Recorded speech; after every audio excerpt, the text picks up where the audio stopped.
Olá, vocês já me conhecem, eu sou a professora Cláudia Fávero de Língua Portuguesa. Hoje faremos a revisão referente ao primeiro bimestre. Então vamos lá? O que nós precisamos lembrar? Que essa revisão está no livro, volume 1, a unidade 1 e parte da unidade 2. O que temos, né? Nós temos o anúncio publicitário, intertextualidade, polissemia, o texto multimodal, modo imperativo, frase nominal e verbal, sintagma nominal e verbal, sujeito e predicado e a classificação do sujeito, ok? Então, sobre o anúncio publicitário, nós temos que saber que ele também é conhecido como publicidade, tá? São sinônimos. E é um gênero textual que promove um produto ou uma ideia, tá? Então, ele vai fazer essa promoção do produto ou da ideia. E é veiculado pelos meios de comunicação de massa, assim como jornais, revistas, televisão, rádio, internet. Também podemos encontrá-los em outdoors, panfletos, faixas ou até mesmo cartazes, na rua, no ônibus, no colégio, né, na igreja, entre outros. Muitos trazem intertextualidade e polissemia, que nós já vamos rever, tá? Então, aqui nós temos coronavírus, Covid-19. A prevenção está em nossas mãos. Eu tenho um anúncio publicitário? Sim, né? Os publicitários trabalharam bastante ali para chamar atenção sobre a prevenção, né? Então, nós devemos observar o quê? Que eles trabalharam com as cores, né? Percebam que ali está em azul, que lembra água, que lembra limpeza, né? E o amarelo, que seria atenção, né? O que eles usam ali também? A linguagem verbal e a não verbal.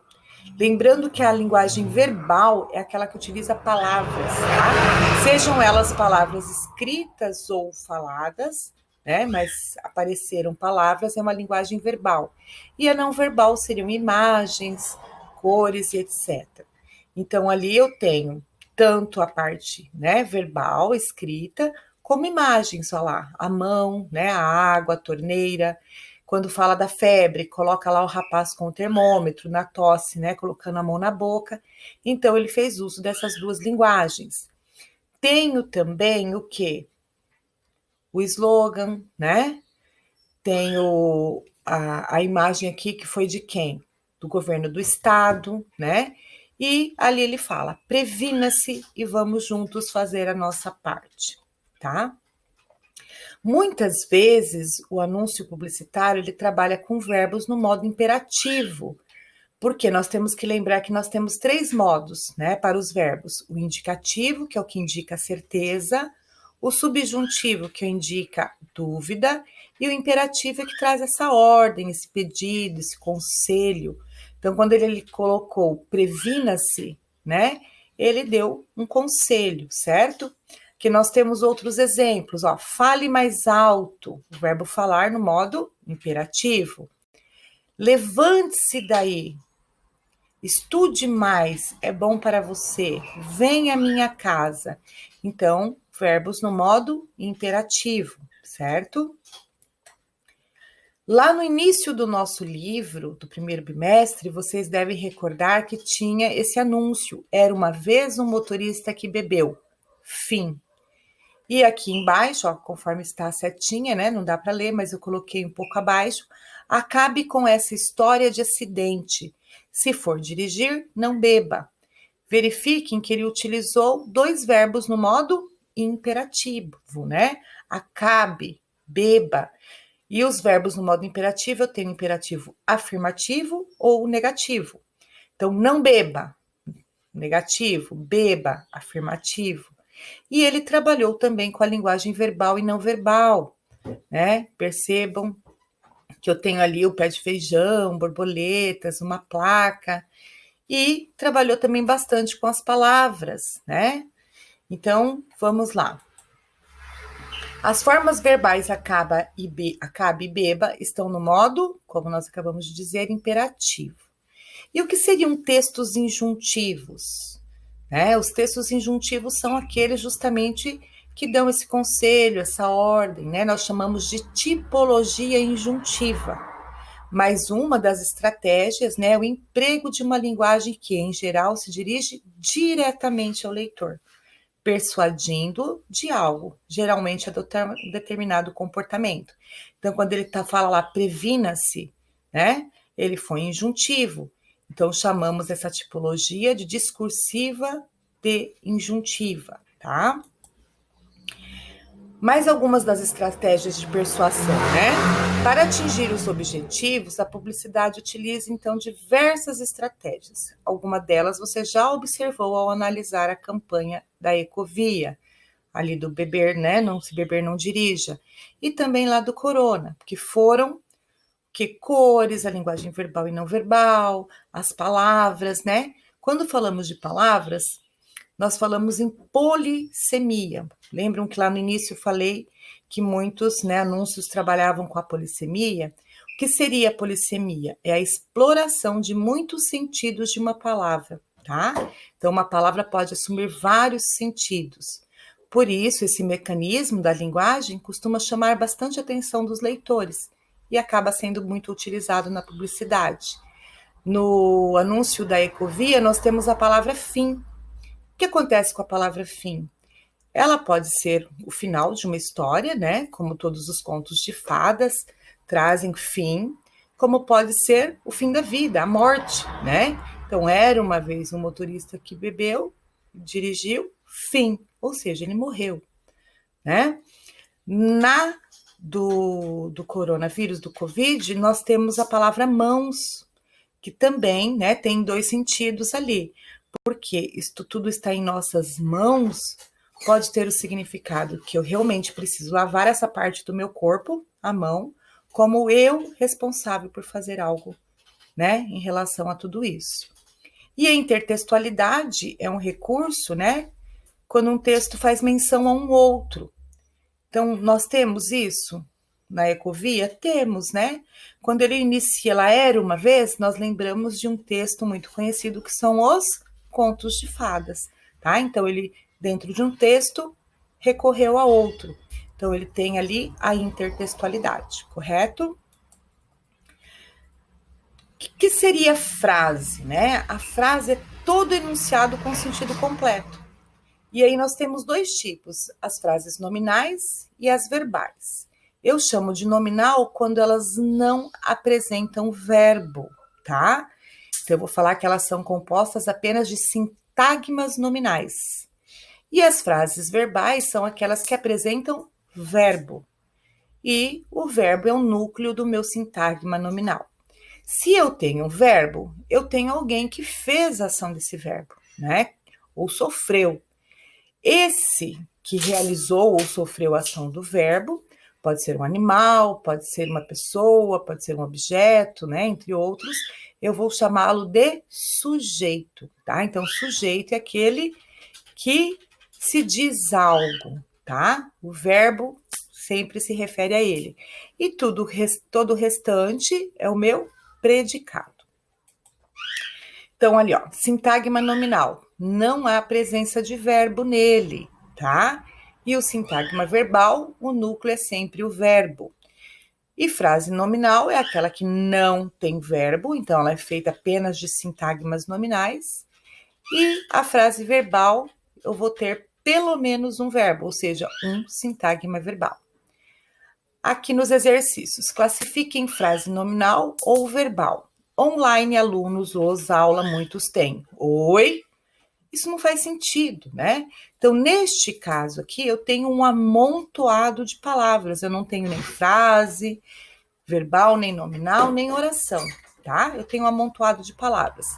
Se eu olhar detalhadamente, eu percebo que se eu organizar essas palavras, eu posso dar sentido, né? Como ficou aqui, ó, os alunos têm muitas aulas online. Então, aqui já existe um sentido, então eu tenho uma frase. Tem verbo? Tem o verbo ter. Então, é uma frase verbal.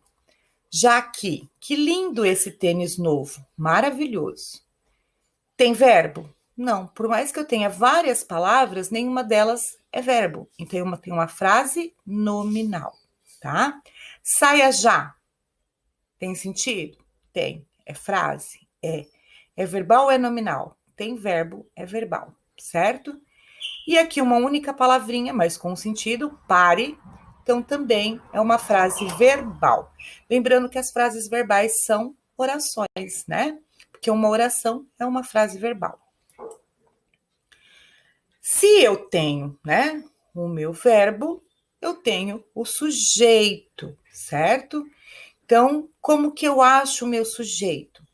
Eu pego o verbo e faço a pergunta ao verbo. O verbo responde? Responde, tá? Então, se eu tenho lá, Pedro estudou para a prova, eu tenho o verbo estudou. Quem é que estudou para a prova? Pedro. Então, eu tenho ali como sujeito Pedro e o restante da minha oração é o meu predicado, tá?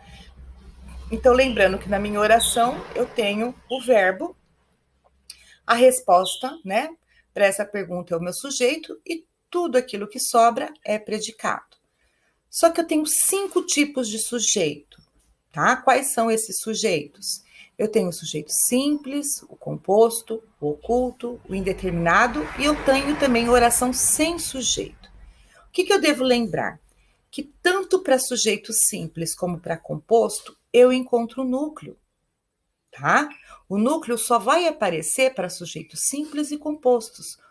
Os demais sujeitos não apresentam núcleo. Então, vamos ver. Se eu tenho um único núcleo, o meu sujeito é simples. Se eu tenho 2 ou mais núcleos, o meu sujeito ele é composto, tá? Como assim? O que é núcleo? Núcleo é a palavra mais importante ali dentro do meu sujeito. No exemplo que eu dei agora há pouco sobre o Pedro, eu só tenho a palavra Pedro. Então, Pedro é o núcleo, sujeito simples, tá? Vamos aqui em alguns exemplos, ó. O vaso caiu. Qual que é o verbo? Caiu. Quem é que caiu? O vaso. Então, o vaso é o meu sujeito, tudo que sobra é predicado, no caso, caiu. Qual que é o núcleo? É o ou é o vaso?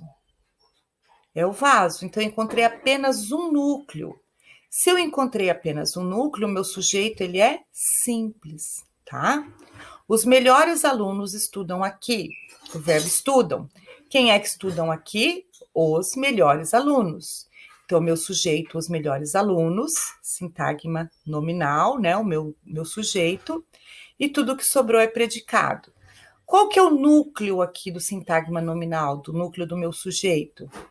É o os? Não. Melhores? Não. Quem é que realmente estudam? Os alunos, né? Então, o núcleo é alunos. Encontrei apenas um núcleo, o meu sujeito, ele é simples. Os cães e gatos brigam muito. Quem é que brigam muito? Os cães e os gatos. Então, os cães e os gatos, sujeito, sintagma nominal, e tudo aquilo que sobrou é o meu predicado. Quem que é o núcleo aqui desse sintagma nominal? Os, não. Cães, sim. E, não. Gatos, sim. Então, eu encontrei quantos núcleos? 2. Se eu encontrei 2 núcleos, eu tenho um sujeito composto. Assim, se fossem 3, 4 ou 5 núcleos, tá? O meu sujeito seria composto, correto? E quando que ele é oculto ou indeterminado? Quando eu não encontro o núcleo. Quando esse núcleo ele não está explícito na minha oração.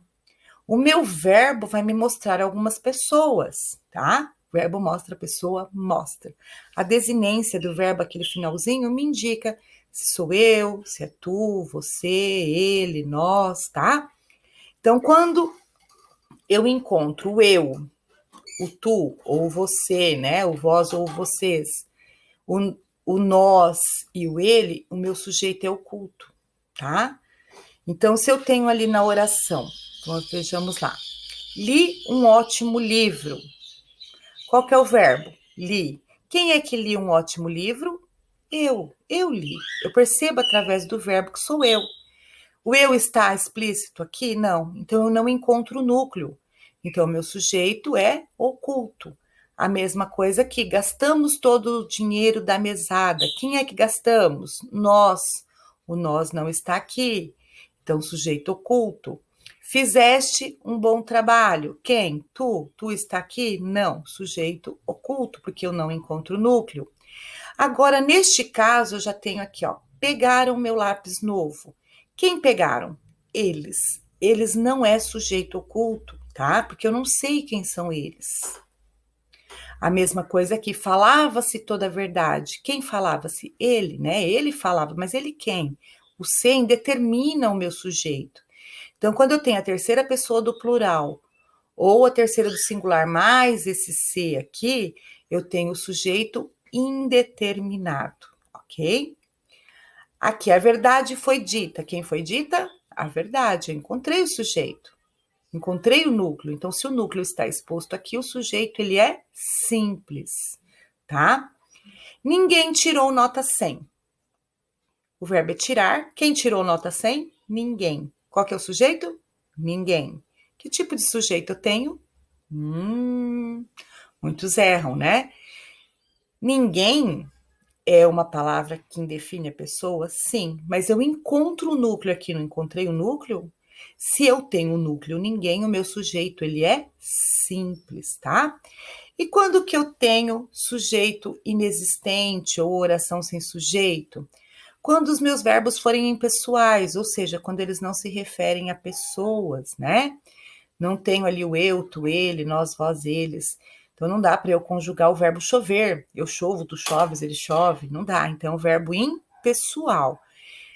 Quando, então, eu tenho fenômenos na natureza, né? Os meus verbos são impessoais, o meu sujeito é inexistente. A mesma coisa com o verbo ser e estar indicando tempo, né? O fazer também indicando tempo. Faz frio, são 10 horas. Quem é que são 10 horas? O tempo, né? Está muito tarde. E o verbo existir, o verbo haver, né? No sentido de existir. Também eu tenho o sujeito inexistente, tá bom?